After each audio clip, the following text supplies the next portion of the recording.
Nosotros estamos tratando de implementar un sistemita para hacer los exámenes, digamos, un poco más cómodos, como lo hicimos el semestre pasado, pero este semestre seguimos igual. Es decir, el examen se presenta de forma presencial. Aquí. También estamos buscando solución al problema de las tablitas en el auditorio, ya estamos hablando con Explora. Esperemos que la solución nos llegue muy tarde, pero digamos estamos preocupados pues, para que ustedes tengan una situación, una condición cómoda para trabajar en el salón. ¿Correcto?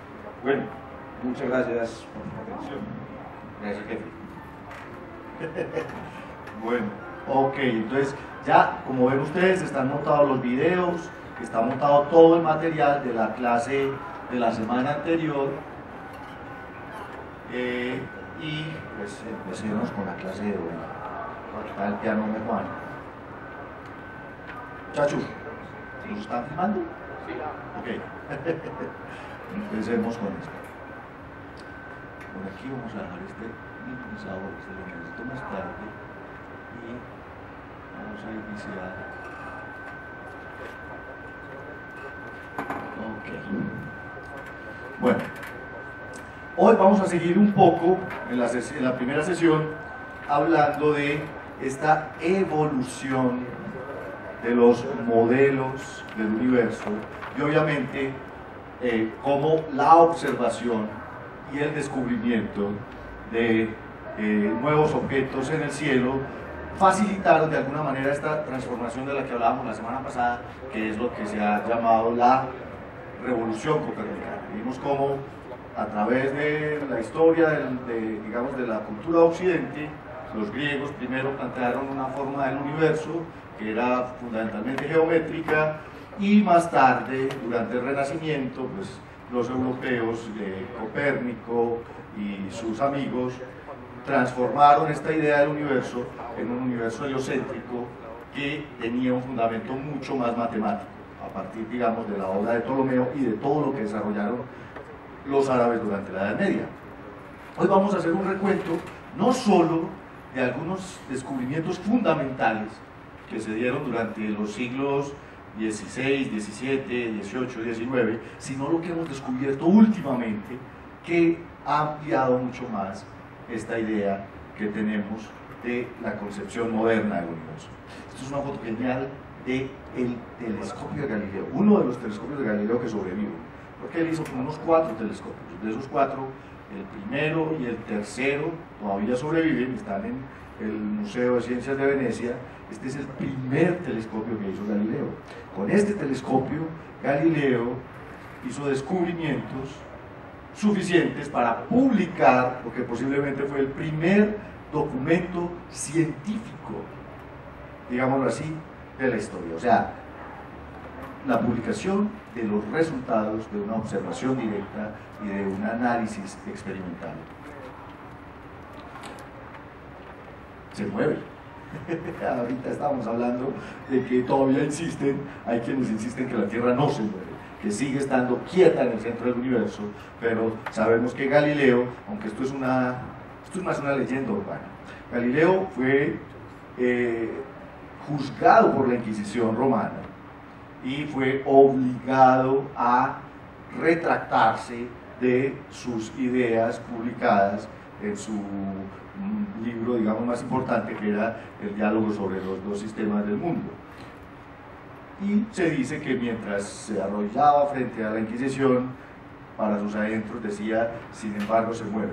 Pero posiblemente eso no sea una historia real, es tan verdadera como la historia de la manzana de Newton, etcétera, etcétera. Galileo nació en Pisa en 1564, era hijo de un muy reconocido músico de la ciudad y digamos que fue inculcado en su familia y en su casa la cultura, la ciencia, el conocimiento. O sea, nació en una buena familia, por así decirlo, y siendo joven pues se dedicó a estudiar la medicina, las matemáticas y las ciencias.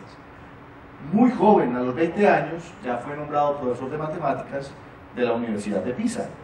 Todos pues tenemos algo ahí y sabemos algo de la historia de Galileo, pero digamos que cosas importantes que marcaron esta forma de pensar y este apoyo a la teoría copernicana fue, por ejemplo, la observación de una supernova que ha pasado a la historia como una supernova famosa, se llama la supernova de Kepler. Kepler la observó, pero también Galileo la observó, y fue la supernova de 1604, una supernova que sucedió en Ofiuco, y a pesar de que fue observada desde el 10 de octubre de 1604, apenas para diciembre Galileo pudo observar la supernova. Esto es mucho antes del telescopio. Miren que esto es 1604. El telescopio de Galileo es un poco posterior.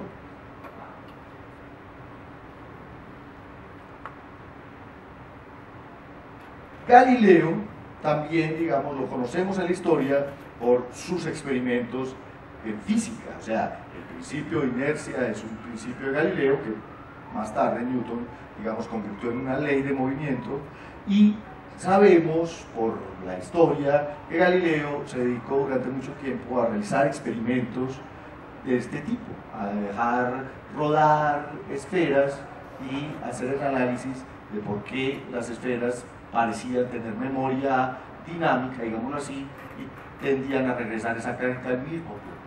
A partir de este tipo de experimentos, a partir de estos experimentos de caída libre que también sabemos hacía Galileo, planteó justamente el concepto de aceleración que se utiliza actualmente en la física, y obviamente el principio de inercia, que se refiere a la característica que tienen los objetos de permanecer, ya sea en movimiento o estar quietos. Eso es algo que Galileo descubrió experimentalmente.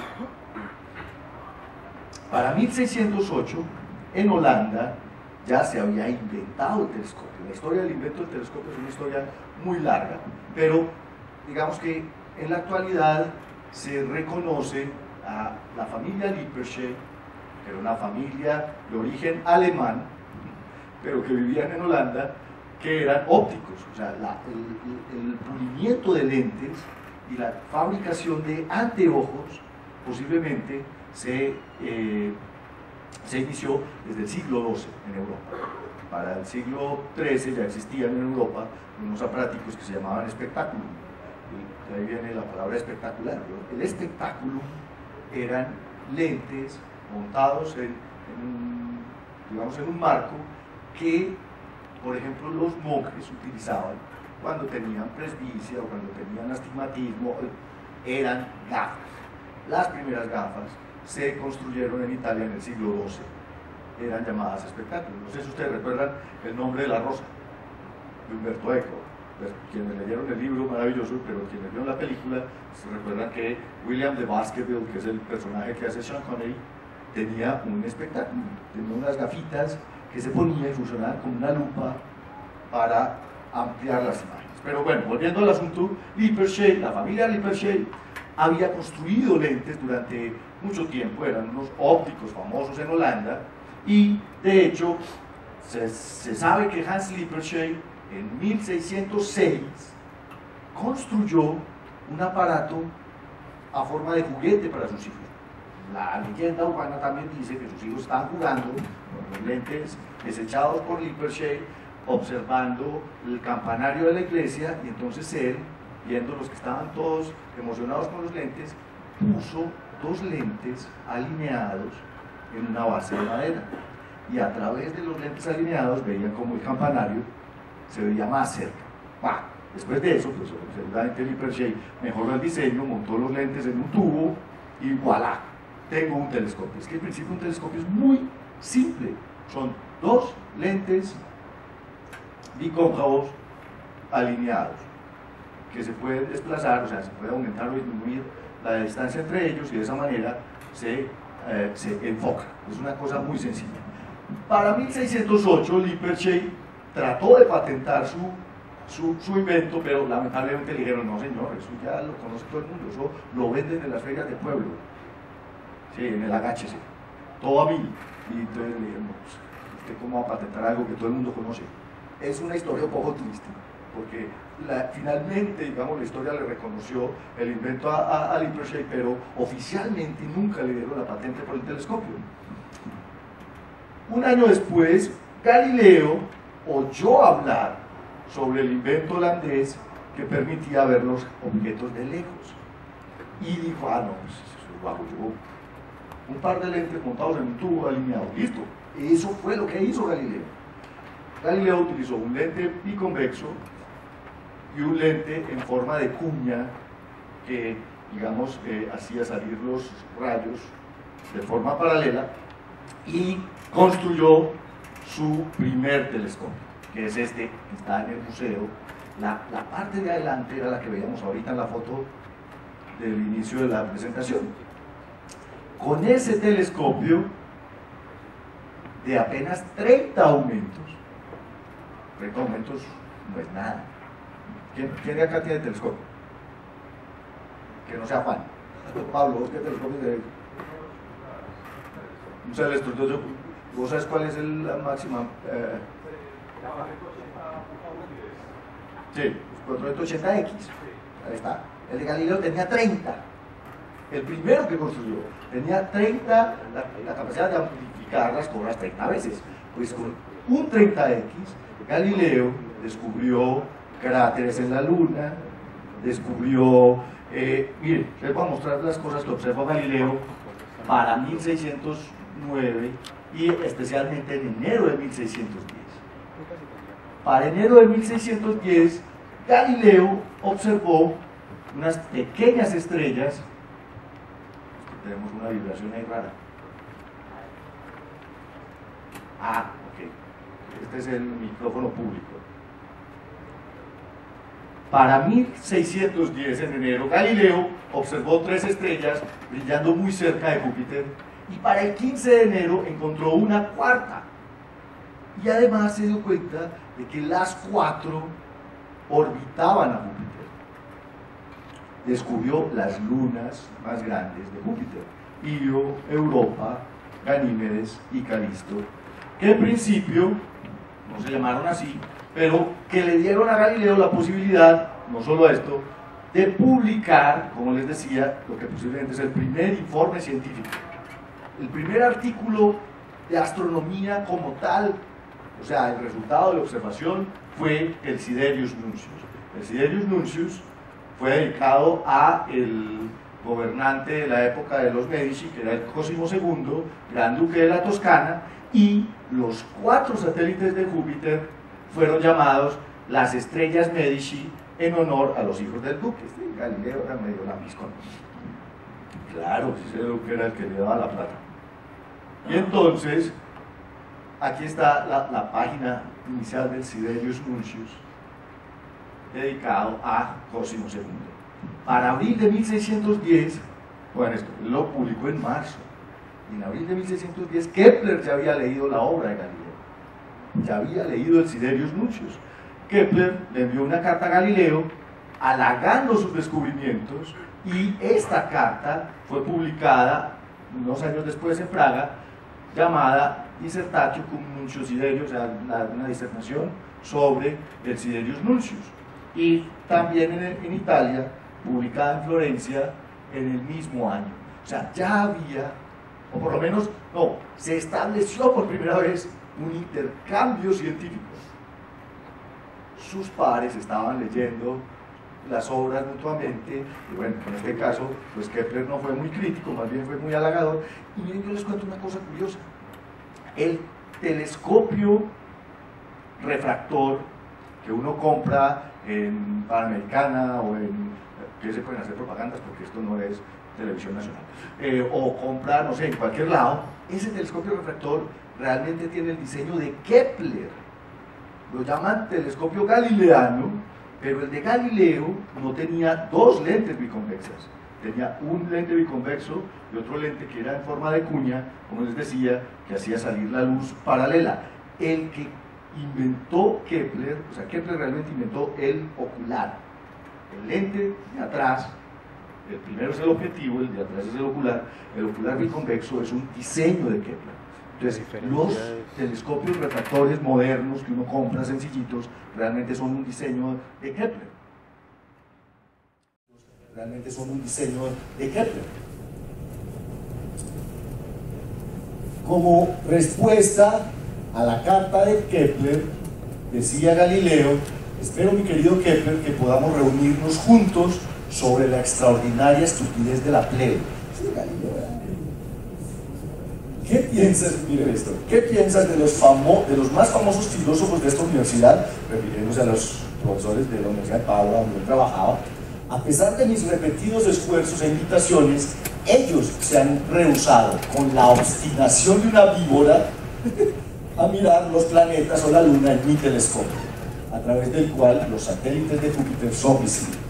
Esta es correspondencia entre Galileo y Kepler, y ahí está justamente la página de la Dissertatio sobre los Nuncius Siderius, que fue publicado en Praga en 1610. Esta es una publicación, como ven, en el año Domini 1610. En la Universidad de Pisa, finalmente, Galileo viajó a Pisa, le enseñó las estrellas Medici, que eran sus hijos, al duque Cosimo II de Medici, y obviamente consiguió lo que quería. Fue nombrado matemático en jefe de la Universidad de Pisa y filósofo y matemático del gran duque de la Toscana. O sea, que un hombre, claro, que ganó el puestecito, además vitalicio. O sea, eso no era de libre nombramiento y remoción. Así, lo nombraban hasta que muere. Entonces, con eso ya Galileo se aseguró la plática para el resto de su vida. Está un retrato de Cosimo II de Medici. Ahora, Galileo, además de observar las lunas de Júpiter, pues también apuntó su telescopio a Saturno. Había un misterio en la observación de Saturno. Estos son dibujos hechos por Galileo de lo que observaba a través del telescopio. En 1610, pues obviamente lo que vio no se parecía mucho, no se parece mucho a lo que nosotros sabemos de el Señor de los Anillos. Galileo pensó que probablemente era digamos, un planeta que tenía cierta malformación, pero básicamente no tenían mucha idea de qué diablos era lo que estaba observando Galileo a través del telescopio, justamente pues porque con un telescopio de 30X ustedes no pueden observar los anillos de Saturno. Lo que van a observar es un planeta con orejas. Y esto fue lo que dibujó Galileo, un planeta con orejas. Pero además, y digamos, en apoyo de la teoría heliocéntrica de Copérnico, Galileo observó que Venus tenía fases. Claro, resulta que visto desde la Tierra, a medida que Venus orbita el Sol, pues nosotros vemos diferentes fracciones de la superficie de Venus iluminadas. Eso desde la Tierra son fases, existen las fases de Venus. Venus está, digámoslo, en Venus lleno, justo cuando está en oposición, y tenemos un Venus nuevo, digamos así, justo cuando está en conjunción con la Tierra. Y mientras orbita, va cambiando el porcentaje de superficie iluminada, lo que probaba, según Galileo, que Venus gira alrededor del Sol, tal como lo decía Copérnico.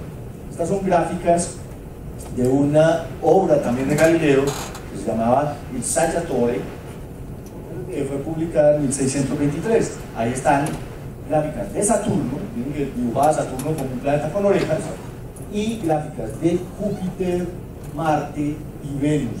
Esos son los tamaños aparentes que observaba Galileo en su telescopio para la época. Entonces él dibujó los tamaños aparentes de los planetas. Obviamente el Júpiter es el que tiene el tamaño más grande, de hecho no, Venus es el que tiene el tamaño aparente mucho más grande, y dibujó las fases de Venus.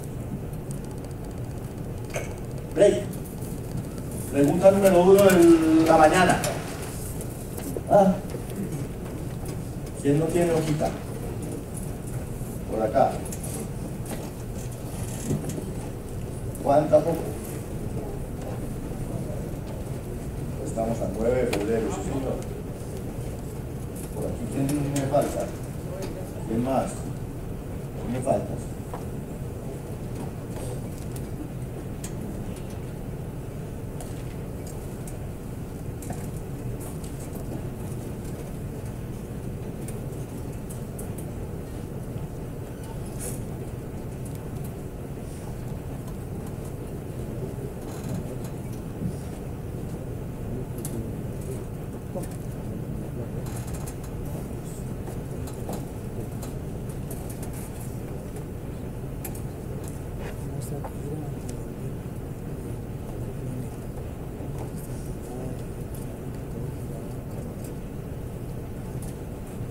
esta cuestión de no pueden dejar que la tierra no es, no, todo gira alrededor de la tierra. Hablan antes de Dios, es ateo.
Hola Andrés.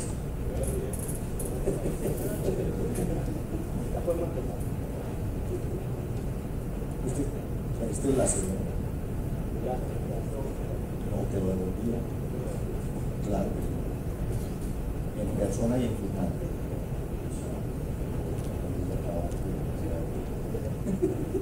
Bueno, listo.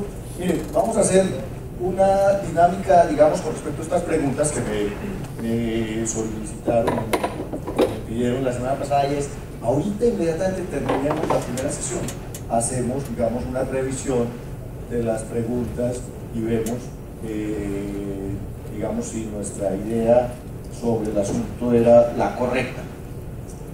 Esta tiene un par de aspectos que son interesantes, que lo podemos discutir inmediatamente, terminemos esta sesión antes del pipi break.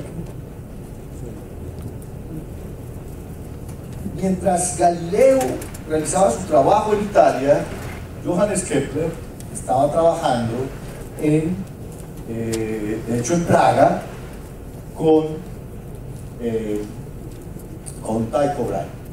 Si ustedes recuerdan, en la historia curiosa, la vida de Kepler fue muy dura. Este hombre nació en Alemania, después se hizo, pues estudió en el seminario y finalmente terminó en la Universidad de Tübingen, donde estudió a Copérnico a través de un matemático alemán famoso del siglo XVI, que era Michael Bastian. Luego de esto, Kepler obtuvo trabajo como profesor en una escuela, y era profesor de matemáticas para muchachitos, pero estaba harto con esa vaina. Mientras tanto, tenía toda esta cantidad de ideas en su cabeza de que el universo, de alguna manera, tenía una cierta armonía. Los movimientos de los cielos no son más que una cierta polifonía inteligible y no audible. No cabe sorprenderse de que el hombre, imitando a su creador, finalmente haya descubierto el arte de cantar.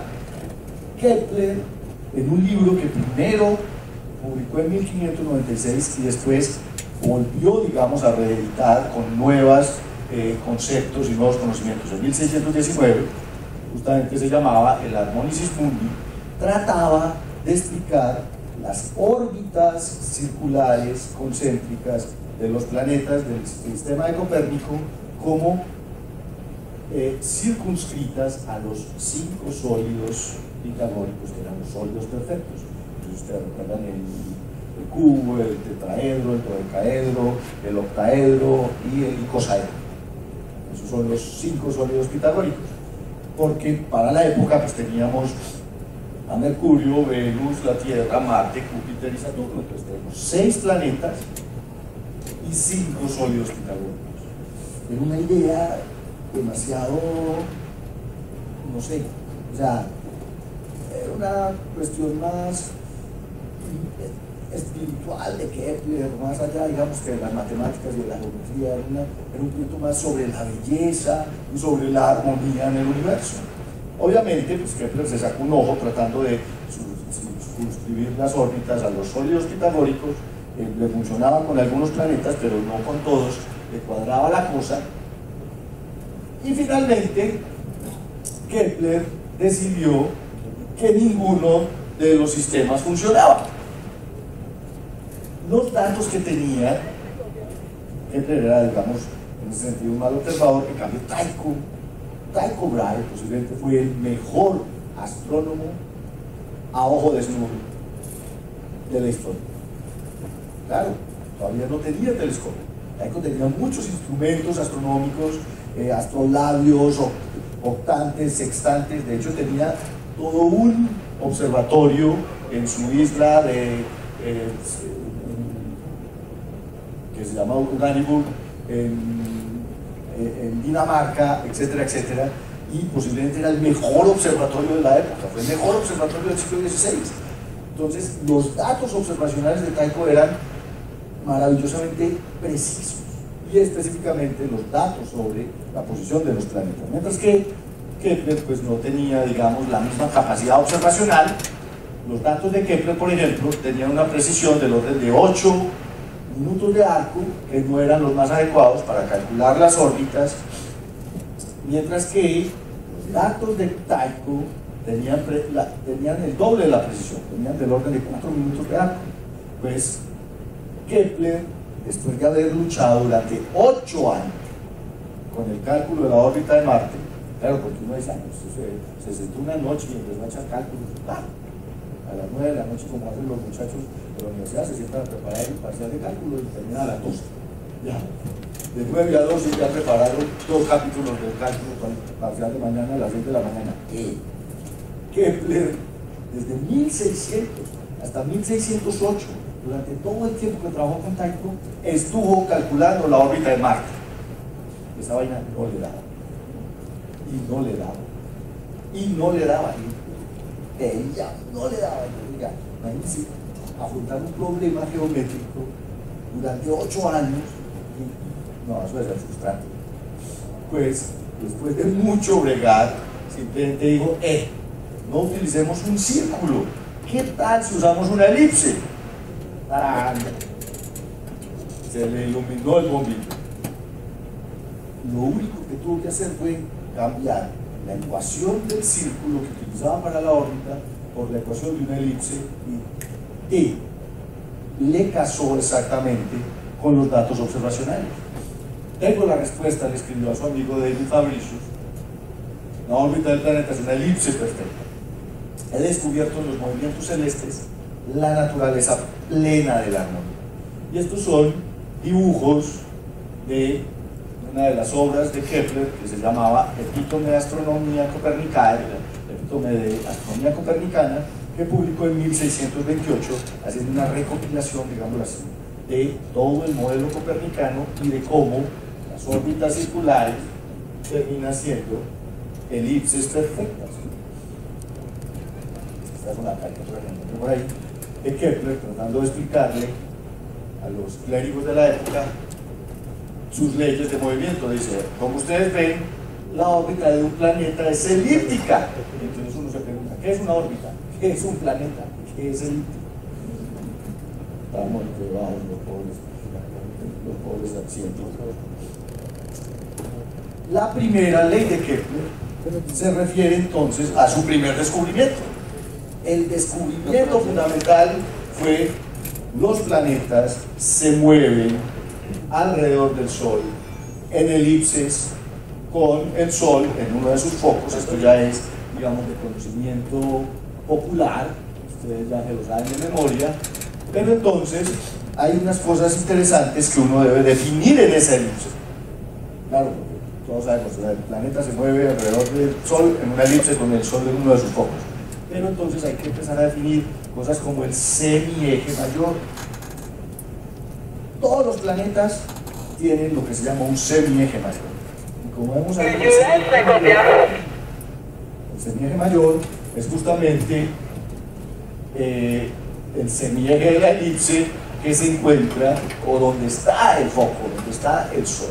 Eso es lo que definimos como semieje mayor y es lo que normalmente, ese es el dato que nos dan normalmente en ciencias planetarias. ¿Cuál es el semieje mayor del planeta? Es justamente esa distancia que hay al centro de la elipse de la órbita planetaria. Están los semiejes menores, que son los perpendiculares, estaría la posición del Sol. Gracias, señor. El botón grande. Ok. Y que no me lo lleve, que no me lleve el tuyo, hombre, te lo entregué. Eso está quedando grabado, vean.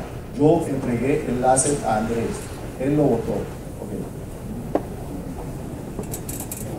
Bueno, y están obviamente pues las relaciones entre las posiciones de los planetas y cómo para una elipse y para un círculo pues básicamente las ecuaciones eran diferentes. Esto simplemente es la geometría, esto no lo tenemos que digamos profundizar mucho, y obviamente un descubrimiento, digamos, consecuencia de la primera ley es el hecho de que los planetas se muevan con diferente velocidad.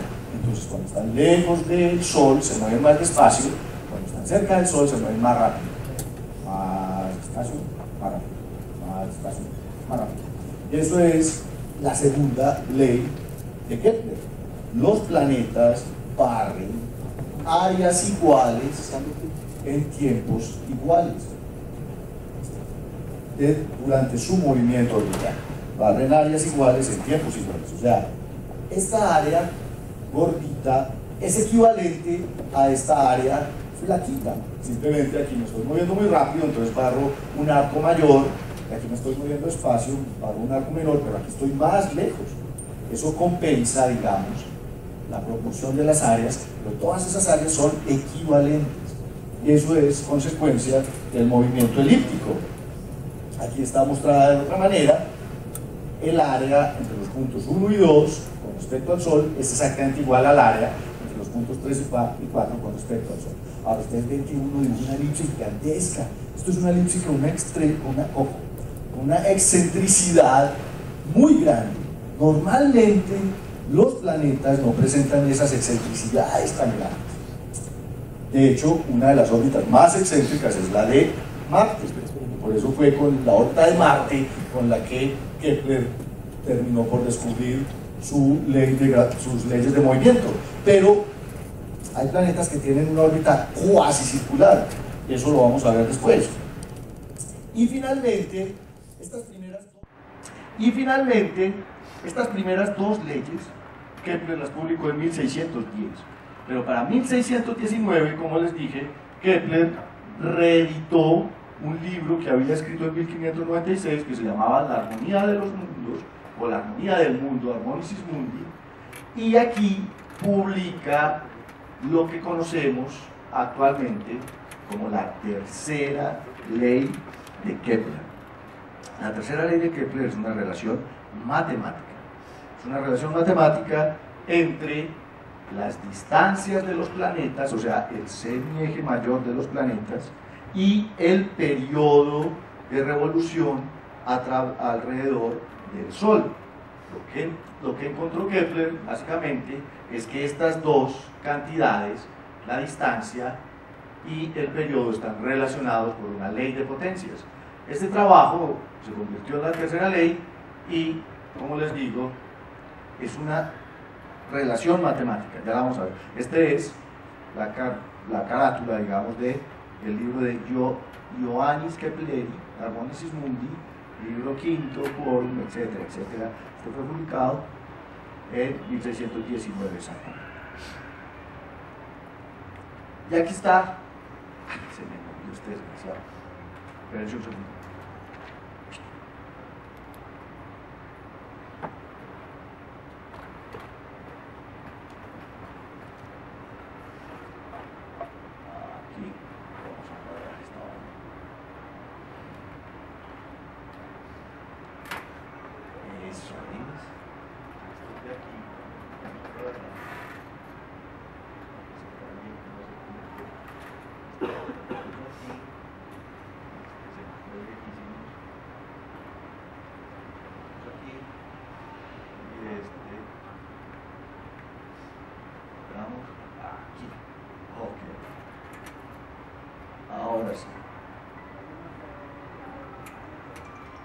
el de Venus también. Se me murieron todos. Los benditos. Sí, espera. ¿Qué pasa? Es que casi que lo que tengo que hacer. Tenemos esta vaina. Así sí. Ya, pues la Entonces, razón. ahora ya. No, no, no. La primera que hice. Allá. Listo.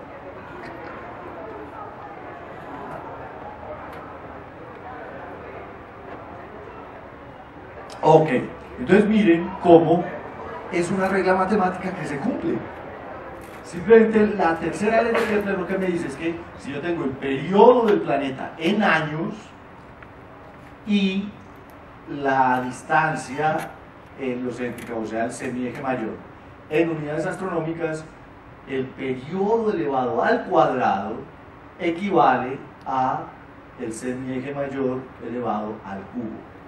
Y eso se cumple en general para todos los planetas. El periodo de Mercurio en años es 0.241 años y la distancia heliocéntrica de Mercurio es de 0.387 unidades astronómicas. Si ustedes elevan 0.241 al cuadrado les da 0.05808 y si ustedes elevan 0.387 al cubo les da 0.05796. Son dos valores muy precisos. Y sucede para todos los planetas. Ustedes miren, para Venus este valor es 0.379 y este valor es 0.3779. Para la Tierra obviamente es un año, una unidad astronómica, eso significa que la igualdad simplemente es 1,1. Marte, el valor del periodo al cuadrado es 3.53, el valor de la distancia al cuadrado es 3.53, la diferencia es en las últimas milésimas. Para Júpiter la diferencia ya es un poco mayor, aquí me da 141.6, esto es 140.85,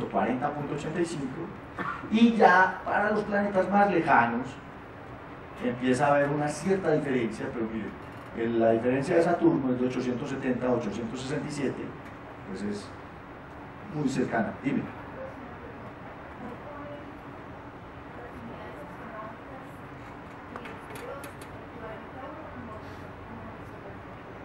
Claro. Ah, perfecto, ok, muy buena pregunta. Sí, yo supuse que ya sabíamos que es una unidad astronómica.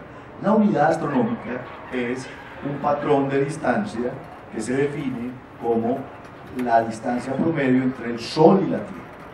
Entonces, y equivale a unos 150 millones de kilómetros. Es la definición clásica de unidad astronómica. Entonces, la Tierra se encuentra exactamente a una unidad astronómica del Sol, porque esa es la distancia promedio a la que está durante todo el año. En realidad, sabemos que, ahorita lo vamos a ver, la Tierra está más cerca durante el perihelio y un poco más lejos durante el afelio, pero el promedio de la distancia es exactamente una unidad astronómica. Entonces, Mercurio está mucho más cerca, está a 0.387 unidades astronómicas, Venus está a 0.723, Júpiter, por ejemplo, está a 5.2 unidades astronómicas, mientras Neptuno se encuentra a 30 unidades astronómicas. Eso significa que Neptuno está 30 veces más lejos del Sol que la Tierra. Es simplemente eso. Y la ley de Kepler, la tercera ley de Kepler, entonces se cumple siempre que yo tenga mi periodo en años y mi distancia en unidades astronómicas. Igual yo puedo convertir esto a sistema internacional, por ejemplo, y poner el periodo en segundos y la distancia en metros, pero tendría que incluir una constante de proporcionalidad. Tú me vas a hacer una pregunta.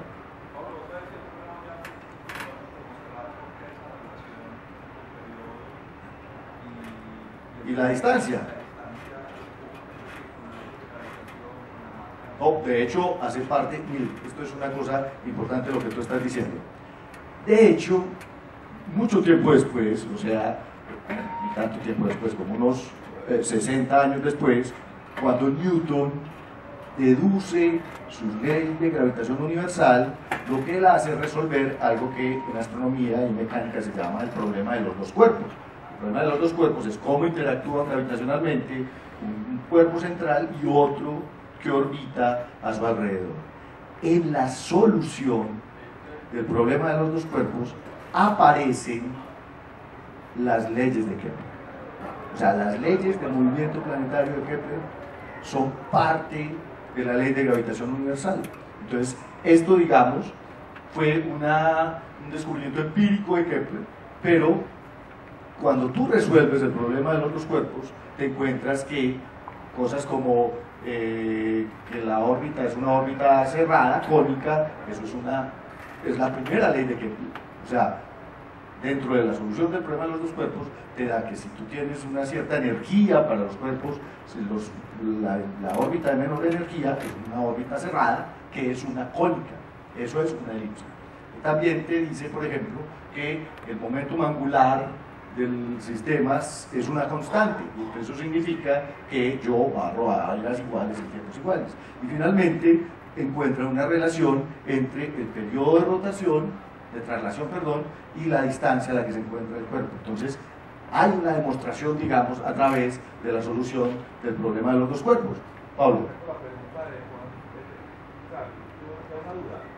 La Luna, si uno fuera a convertirla a estas distancias, la Luna alrededor de la Tierra se comporta igual. Exactamente igual. O sea, cualquier cuerpo, la Luna de Júpiter, de Saturno, de hecho, cumplen esta ley. Claro, de hecho, para calcular los periodos de los satélites, por ejemplo, tú utilizas las leyes de Kepler. Tú puedes aplicar las leyes de Kepler a los satélites de Júpiter, tú puedes aplicar las leyes de Kepler a la Estación Espacial Internacional orbitando la Tierra.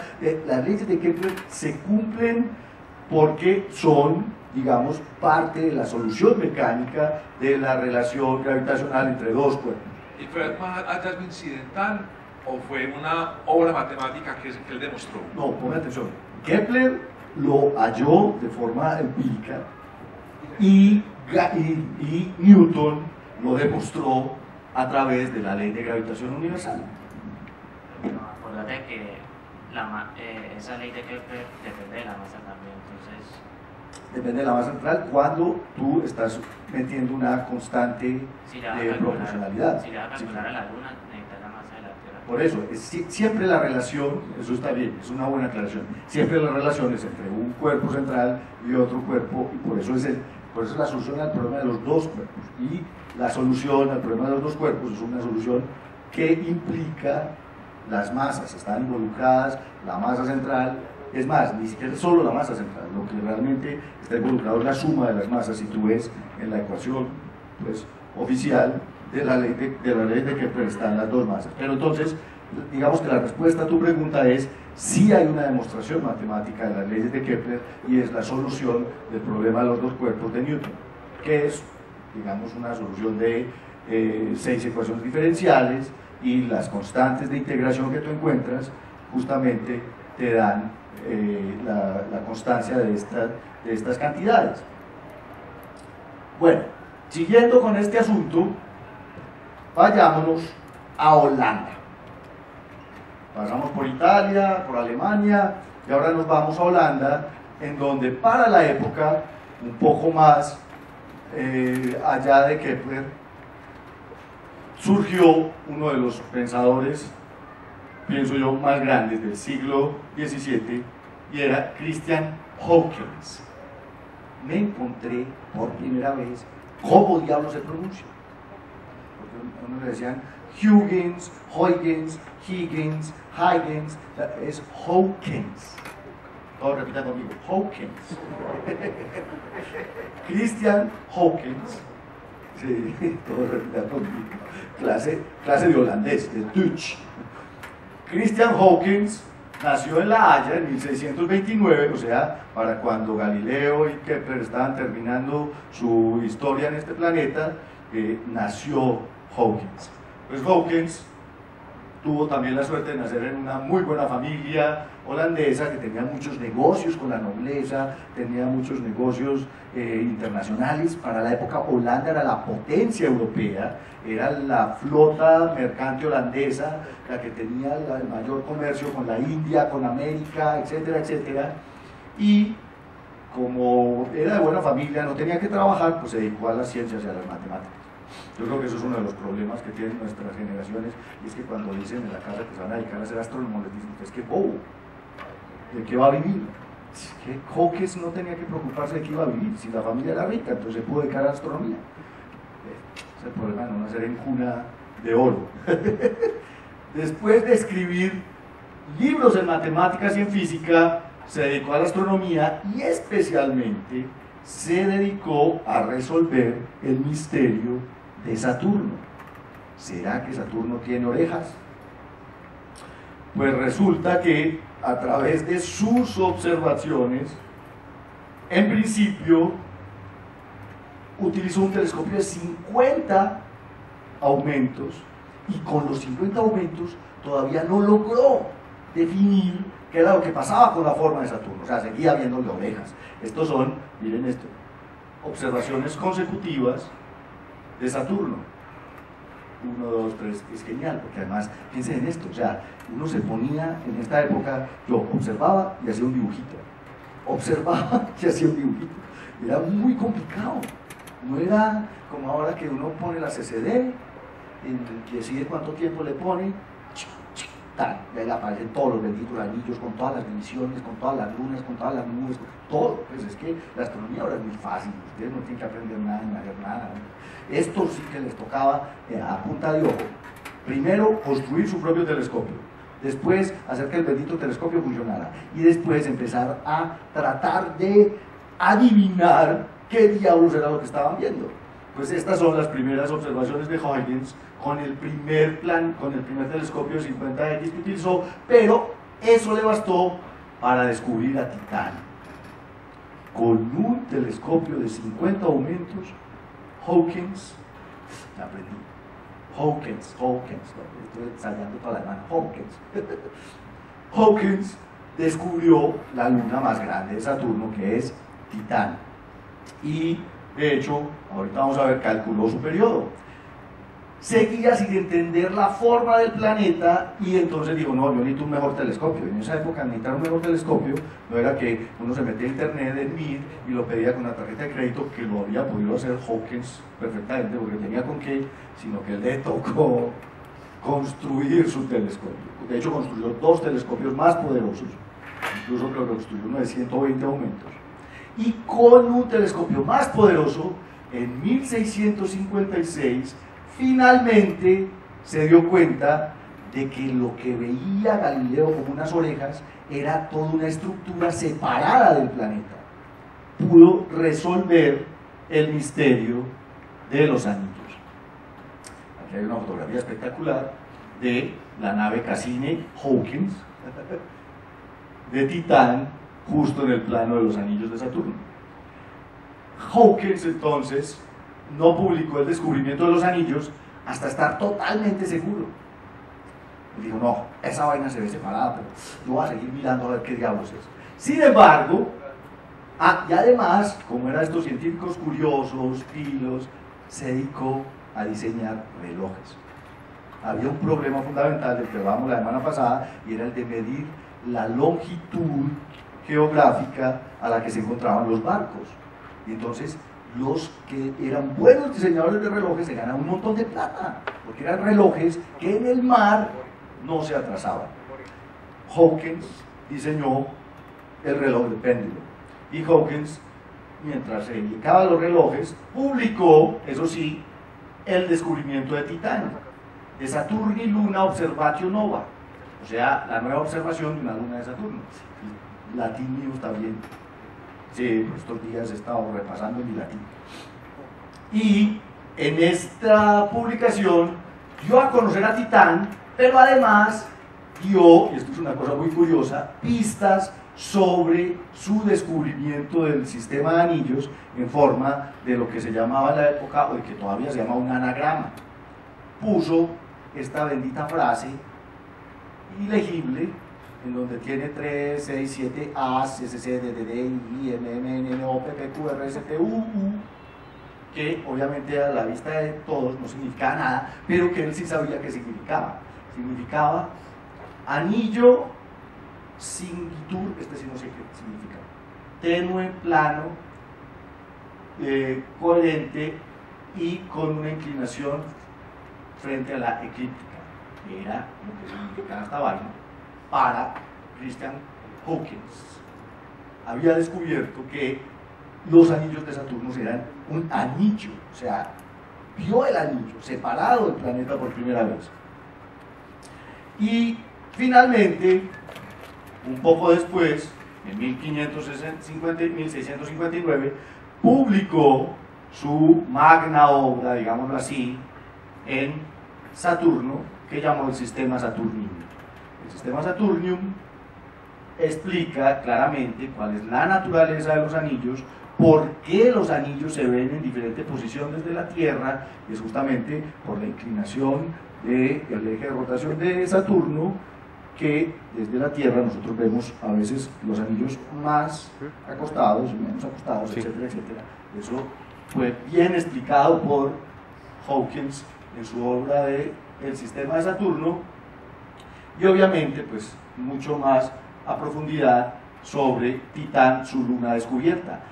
Calculó para la época el periodo de Titán en 15 días, 23 horas y 13 minutos.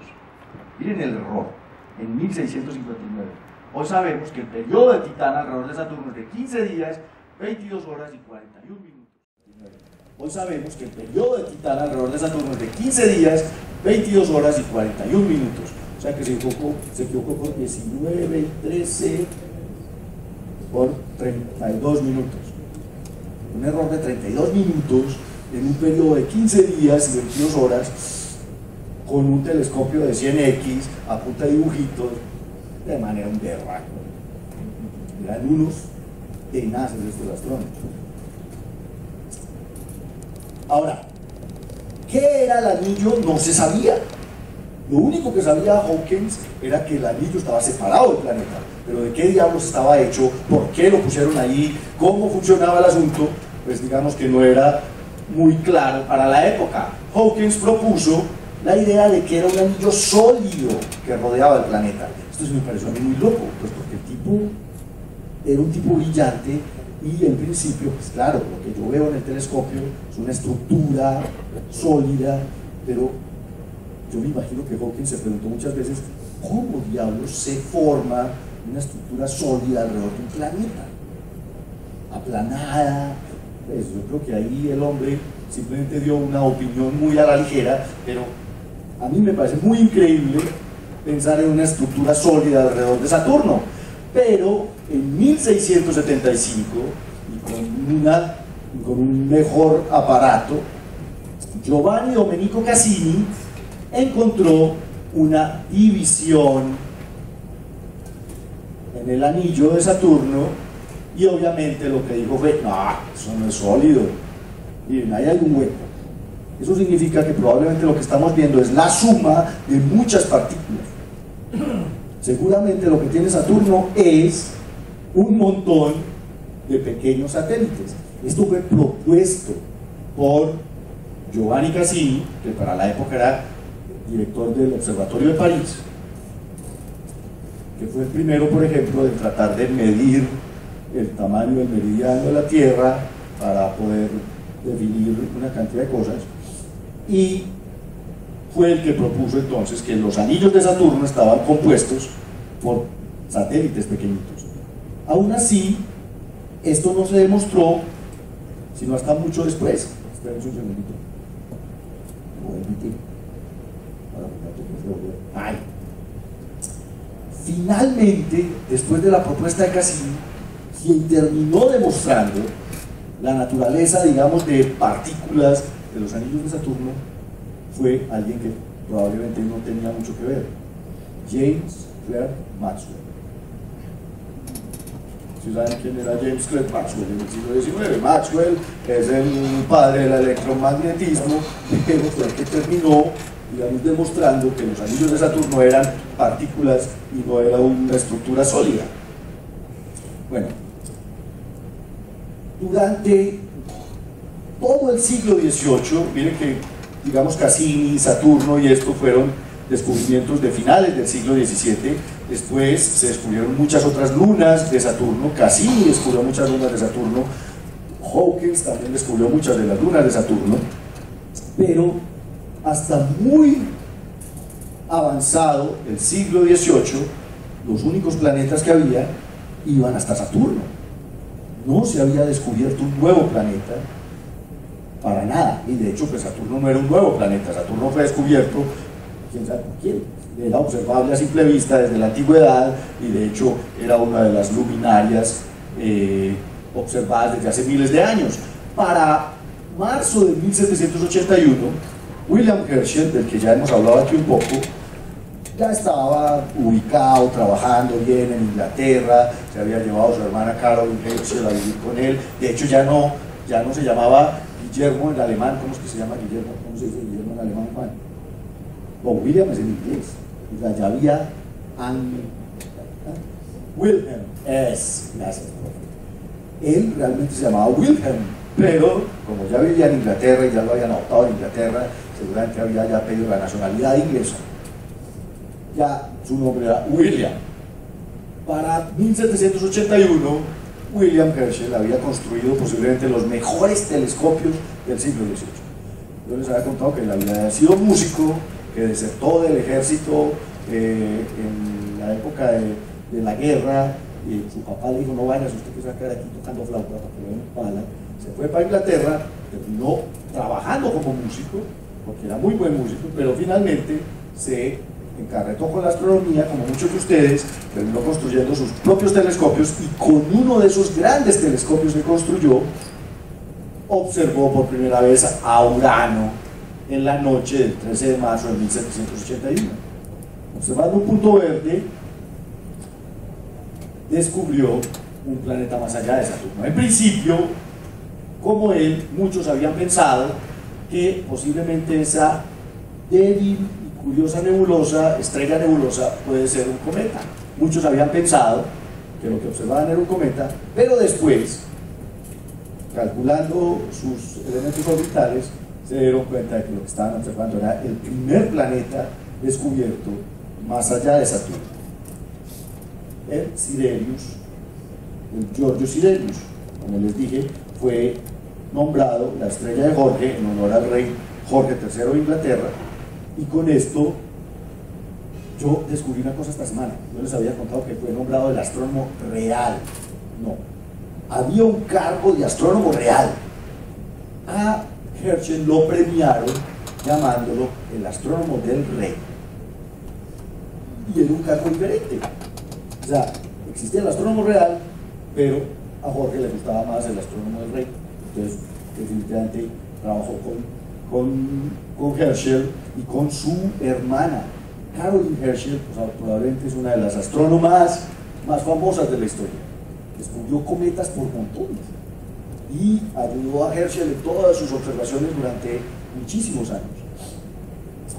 Mucho después, esto fue en 1781, mucho después, en 1846, pues alrededor de esta época, las perturbaciones orbitales de Urano llevaron a muchos astrónomos a predecir la existencia de un octavo planeta.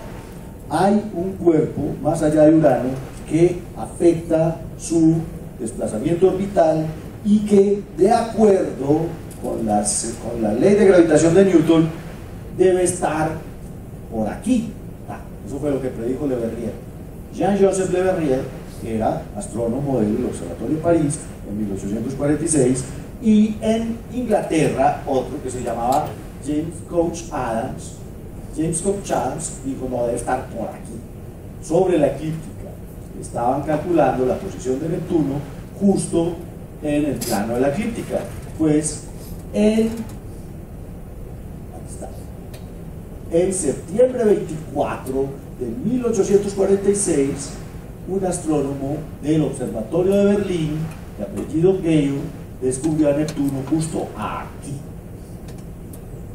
muy cerquita de la posición que había predicho Le Verrier y de la posición que había predicho Adams, de hecho tan cerquita como un minuto, no, esto es un grado, esto es un grado, esto es una escala de 1 grado de distancia.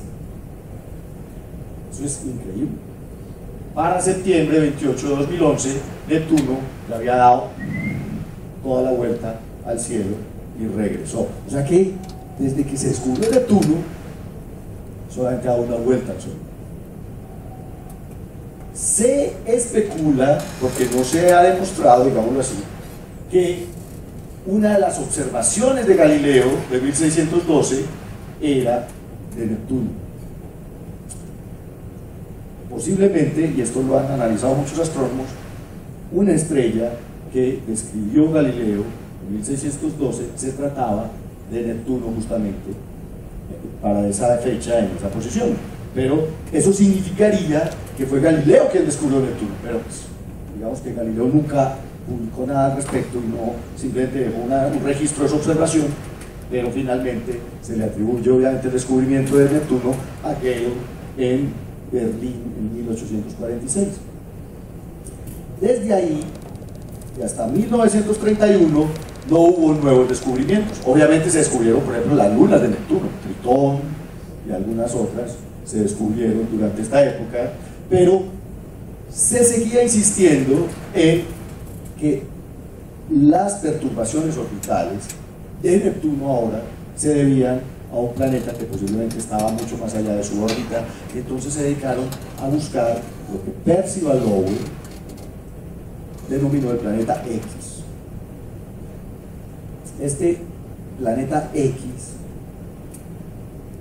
pues finalmente no fue encontrado porque era una cuestión muy difícil de encontrar, pero sí sucedió que un astrónomo joven recién graduado que llegó a trabajar en el observatorio de Flagstaff, fundado por Percival Lowell, después de que Percival Lowell ya había muerto. En esta época era Vesper Slipher, el director del observatorio de Flagstaff en Arizona, pues contrató a Clyde Tombaugh para observar objetos más allá de la órbita de Neptuno, y en enero de 1930 el señor Tombaugh, con un par de placas fotográficas, descubrió cómo entre el 23 y el 29 de enero este puntico se movió de aquí a acá. Miren que antes estaba aquí, ¿sí ven? Hay un movimiento. ¡Voilà! Encontró un planeta. Pero además, imagínense, no sé, astrónomos, imagínate la emoción de uno ver un bendito punto que murió de una foto a otra en una semana, después de haber visto miles de placas fotográficas y no haber encontrado nada. Además, porque Plutón es una pulga, Plutón es una cosa básicamente insignificante en el sistema solar, tanto que lo degradaron, y no tiene nada que ver con las perturbaciones orbitales de Neptuno. Plutón no perturba a Neptuno ni por el chilas, pues, o sea, lo perturba más Tritón, lo perturba más sus lunas, pero Plutón, uno está lejísimo de Neptuno, segundo es un enano. Entonces, nada que ver con las perturbaciones gravitacionales de Neptuno, pero aún así, Tombaugh lo descubrió. Era el objeto más pequeño descubierto en el sistema solar desde que se había descubierto Urano en 1781. Además, pues, qué emoción tan berraca. El primer planeta gringo. Claro, es que eso es lo más importante, porque todos eran alemanes, ingleses, holandeses, whatever, pues todos eran europeos, y los gringos, nada, hasta que Clyde Tombaugh descubrió a Plutón en 1930. Esto fue posiblemente uno de los más grandes descubrimientos de la astronomía. Una de las leyendas urbanas nos dice que también se llamó Plutón, pues porque es otro de los dioses romanos. Plutón es Hades para los griegos, recuerden, el dios del inframundo, etcétera, etcétera. Pero además se dice que se llamó Plutón también porque PL son las iniciales de Percival Lowell. pues de alguna manera estaban haciéndole también un reconocimiento a Percival Lowell, fundador del observatorio Flagstaff. ¡Tarán! Pregunta número 2.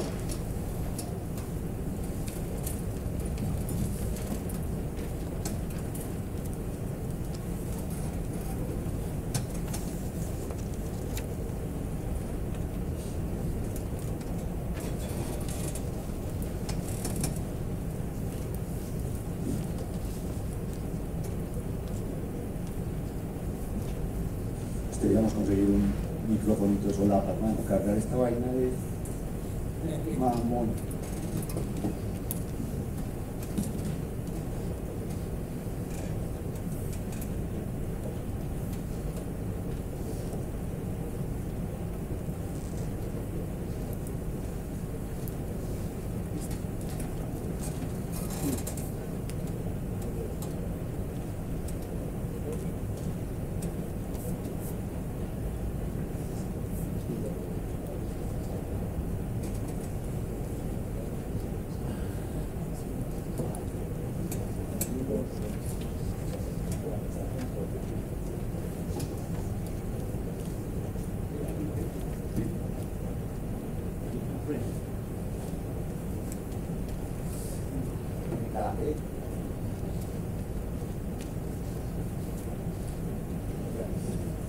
No está fácil. Ya, los que están viendo el video en internet también pueden intentar responder la pregunta. Esto se va a convertir en un éxito de televisión. O sea que Aristóteles finalmente estaba encerrado. Mucho más avanzada la historia. Durante los años 90, astrónomos norteamericanos, especialmente un equipo de astrónomos dirigido por un astrónomo de la Universidad de California que se llama Chad Trujillo, y un astrónomo que también trabaja en la Universidad de Hawái que se llama Mike Brown, empezaron a descubrir objetos más allá de Neptuno, como Plutón. Muchos de estos objetos ya son, digamos, de conocimiento común para nosotros. Pues obviamente está Plutón, que ya se conocía desde 1930, pero descubrieron, por ejemplo, a Quaoar. Quaoar es una esferita de 1250 kilómetros de diámetro. Ahorita vamos a hablar un poco de él. Descubrieron a Sedna.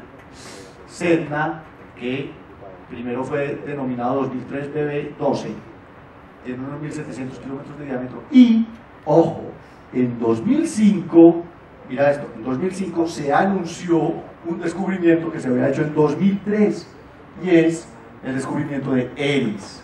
Eris probablemente es más grande que Plutón. Todos estos objetos llevaron a la comunidad astronómica internacional a iniciar una discusión que nunca se había dado. ¿Qué diablos es un planeta? ¿Cómo se define planeta? Porque claro, Thunberg había descubierto Plutón en 1930 y entonces ese era el 9º planeta de nuestro sistema planetario.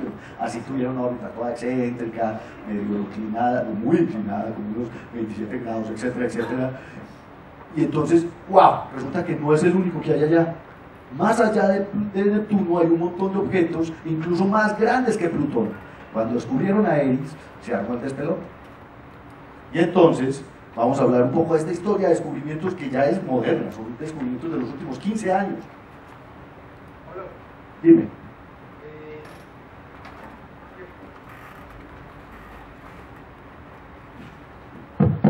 Que pasamos de 1600 hasta 1900 y el cinturón de asteroides, ¿dónde quedó? ¿O quién descubrió eso? Ah, bueno, tienes razón. Sí, digamos que me acabas de hacer caer en cuenta que me dediqué a los planetas y me olvidé de otros cuerpos menores. El primer objeto descubierto en el cinturón de asteroides fue Ceres.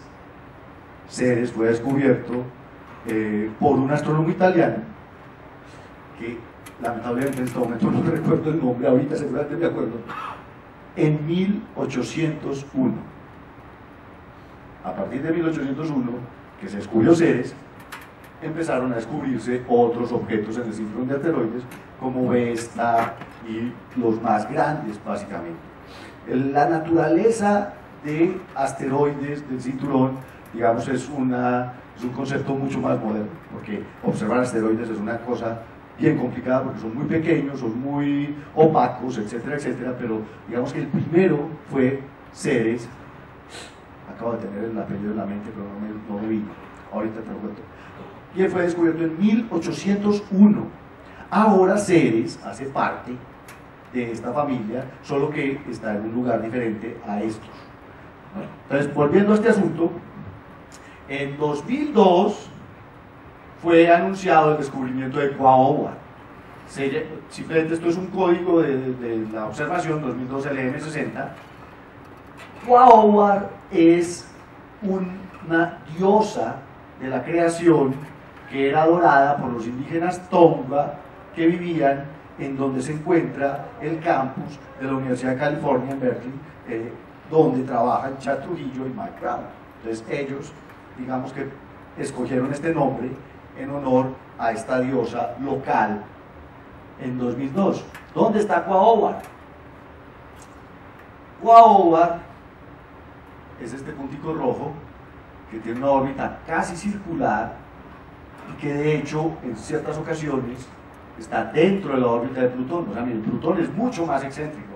Quaoar, digamos que en este sentido Quaoar tendría más derecho a ser parte de la familia. ¿Sí o qué? Ahí la oveja negra se nota perfectamente que es Plutón.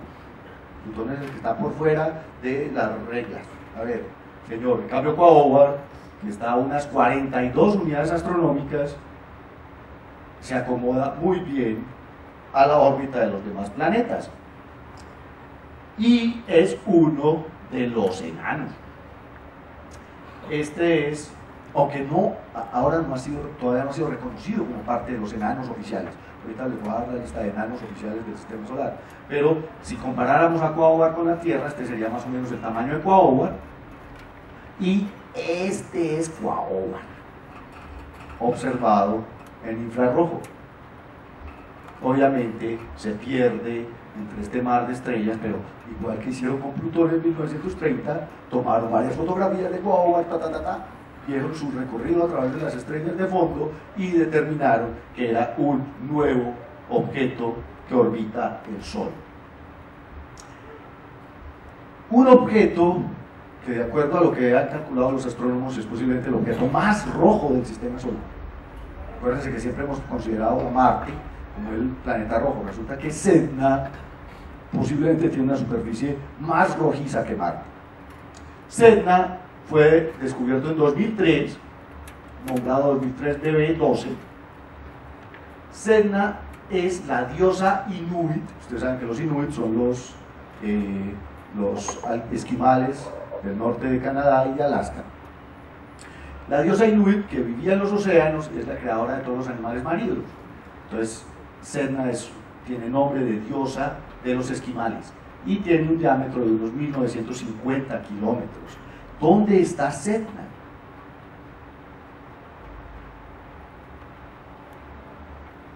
Aquí en el circulito está Sedna. En esta fotografía, tomada en el observatorio es un observatorio francés, aquí se le corté el nombre, pero esto es de 2004.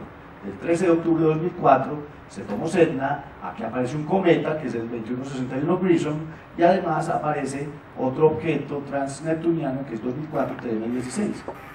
Sedna fue observado de Chepa.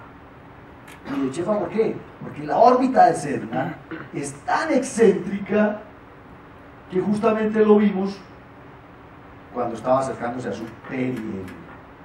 Sedna alcanzó su punto más cercano al Sol en mayo de 2005 y a partir de ahí empezó a regresar a una órbita que lo lleva, pongan atención, fue descubierto a unas 87 unidades astronómicas, pero el afelio de Sedna está a 900 unidades astronómicas.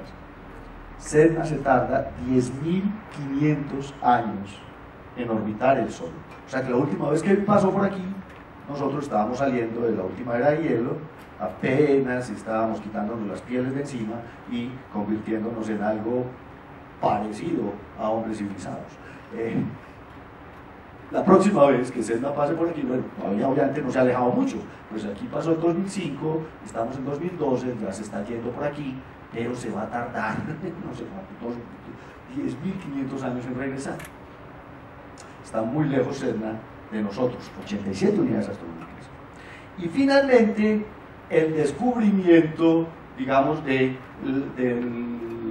la pelea fue Eris, denominado 2003 V313. Eris fue descubierto en este año, pero fue anunciado en 2005 por el grupo de Mike Brown y de Chad Trujillo, que, adivinen cómo lo habían puesto, lo llamaron Sheena, la princesa guerrera.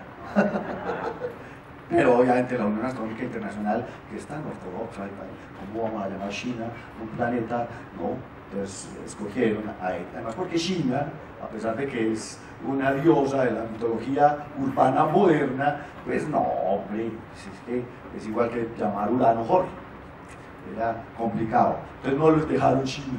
Pero durante mucho tiempo en la página de Mike Brown y de Chad Trujillo, el nombre de 2003 V303 era Sheena.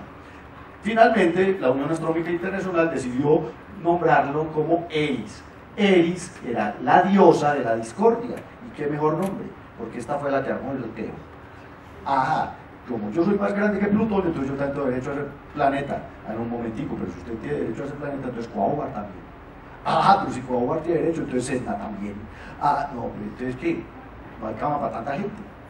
Y una época en que al planetario de Bogotá todos los días llegaba un niño preguntándome, profe, ¿qué es la tarea? ¿Cuál es el último planeta? Ah. Es que la señorita me dijo que descubrió un planeta nuevo, que ¿cómo se llama?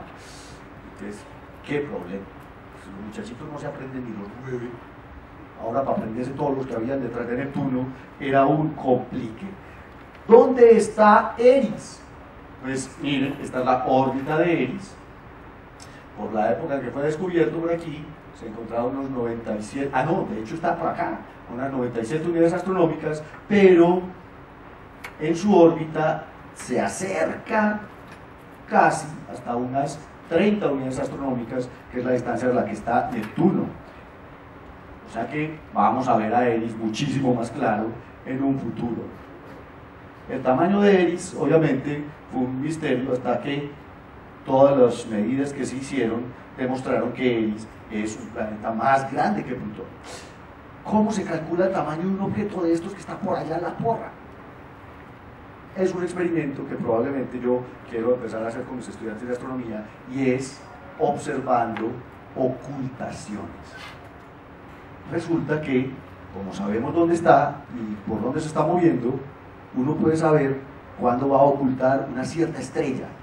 Y entonces, midiendo el tiempo de la ocultación y sabiendo más o menos en dónde está el planeta, se calcula el tamaño del bendito planeta. Son unos berracos.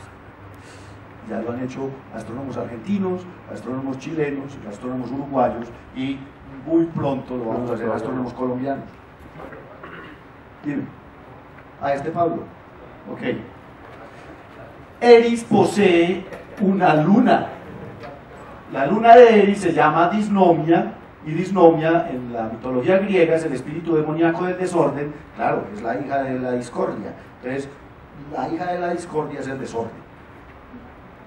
Disnomia es la luna de Eris. Además de Eris, entonces, reconocidos como planetas enanos del sistema solar, se encuentran Makemake. Makemake es el dios creador de la mitología de la isla de Pascua. ¿Se recuerdan? Rapa Nui, la religión Rapa Nui, estos compañeros que construyeron todos estos tótems gigantescos en la isla de Pascua, venera a Makemake. Fue descubierto también con el telescopio espacial Spitzer, y fue anunciado su descubrimiento al mismo tiempo que Eris en 2005. El telescopio espacial Spitzer es un telescopio en infrarrojo que trabajó durante la década del 2000 y que permitió descubrir objetos débiles, pequeños, lejos del sistema solar como este. Aquí hay una descripción con respecto a la órbita de Neptuno. Este círculo blanco sería la órbita de Neptuno, de lo que son las órbitas de Makemake. A ver, Eris es el azul, Makemake es el rojo, y Haumea, que es otro, es la órbita verde. Entonces ustedes ven que tienen sus órbitas así, todas excéntricas, cada uno se mueve con una cierta inclinación. Y entonces les decía que este verdecito, que parece un huevo, en realidad parece un huevo. Este es Haumea. Haumea es para los hawaianos la diosa de la fertilidad y de los partos. Entonces los hawaianos le rezan a Haumea cuando van a tener un bebé, etcétera, etcétera. Tiene dos lunas, se llaman Iaka y Namaka. Entonces hay que sumar estas lunas a la lista de lunas del sistema solar. Haumea con Iaka y Namaka. Fue descubierto en 2006, fue anunciado el descubrimiento de Haumea.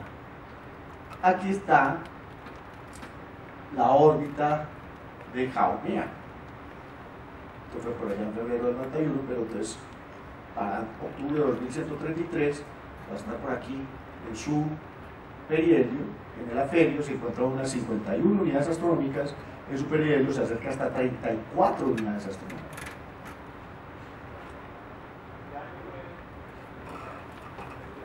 2006 fue anunciado Haumea. Estos son algunos de los objetos que se conocen ya perfectamente y que han sido llamados TNOs, que significa objetos transneptunianos, objetos más allá de la órbita de Neptuno, Trans-Neptunian Objects en inglés.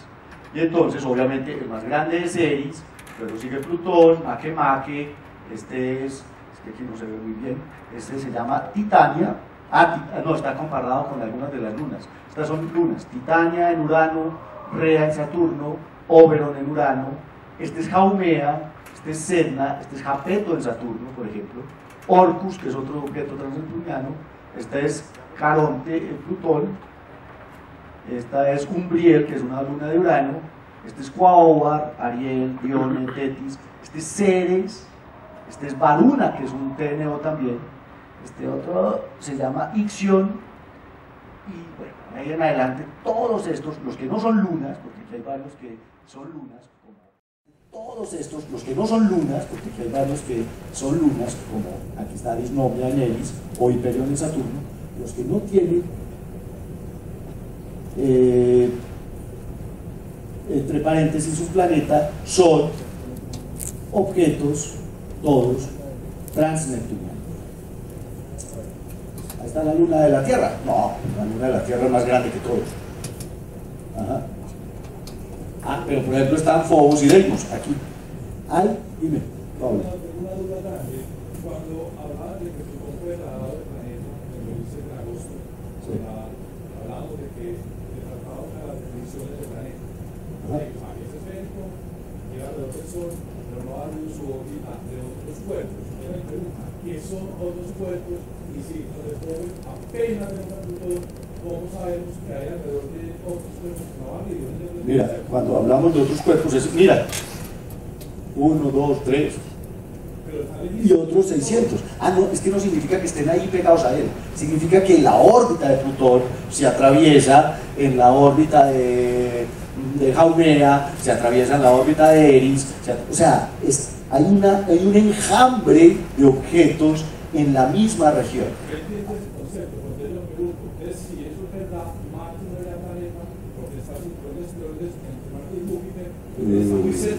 No, espera, es que una cosa es estar cerquita y otra cosa es estar metido dentro de. O sea, todos estos objetos están metidos en una región del sistema solar que se llama el cinturón de Kuiper. Y en el cinturón de Kuiper no solo están Haumea, Makemake, Sedna, Varuna, Ixion, Orcus, sino que hay otros 1600, no sé cuántos habrán descubierto.